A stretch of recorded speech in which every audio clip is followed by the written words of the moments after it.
The unity of being, you mentioned that you were brought face to face with the truth. Yes. How did that happen, and how can I make it happen for myself? Okay. Well, it happened in a small cottage in Ireland, completely unexpectedly.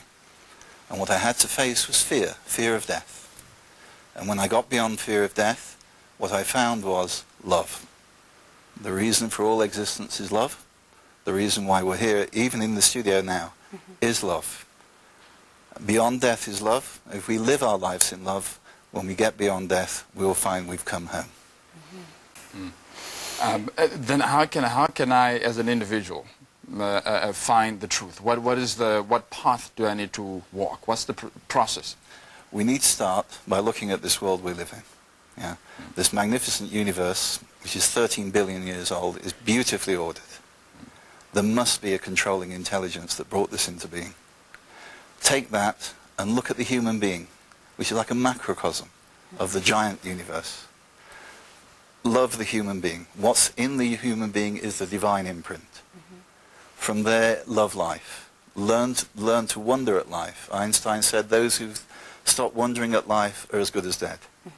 So we must learn to wonder in life. And then we must know that each religion that's been handed down to mankind is in fact a gateway from the divine. It is medicine to cure an illness which we believe we're separate from our source. Take that medicine in whichever way he gives it to you.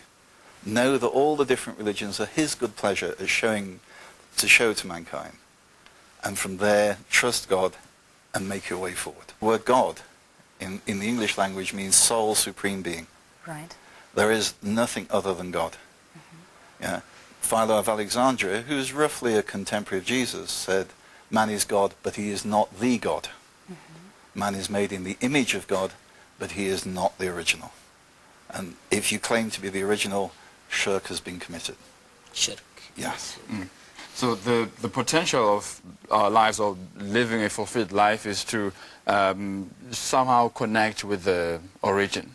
Yes. That is the root of identity. Yes. Now, what I would like to know is, in a world that is so multicultural, multiracial, multi-religious, multi-this and that, how are we supposed to achieve that that connection in a world where in a world where we live according to our differences? Well, we get lots of stimuli come into our life. We're pulled this way and that way.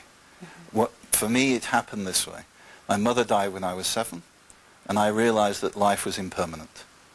So I had to start finding what was behind all my thoughts and feelings. What really meant something to me.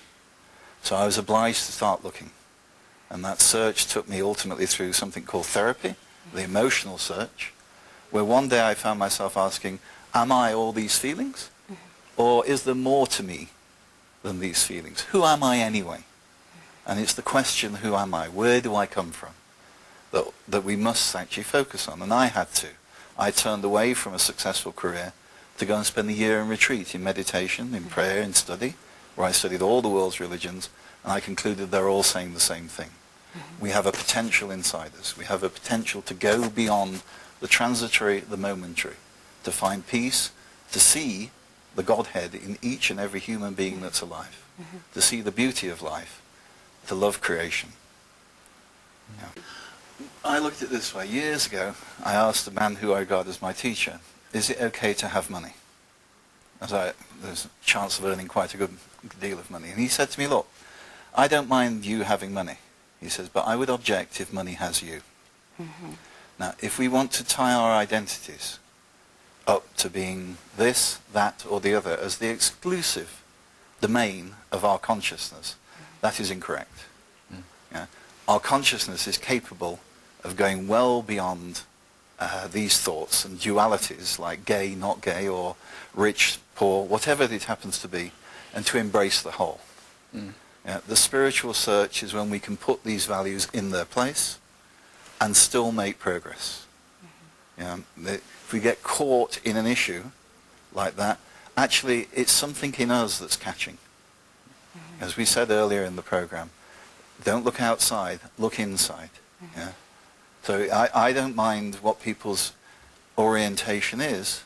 What I do want them to do is to take good heart and faith into the search for the truth. Well, Stephen and Abdullah, unfortunately our time is up. I wish we had more of it to delve deep into the issue about the meaning of life and finding the truth. But we thank you so much for this enlightening discussion. Thank you very much for being with us. Thank you.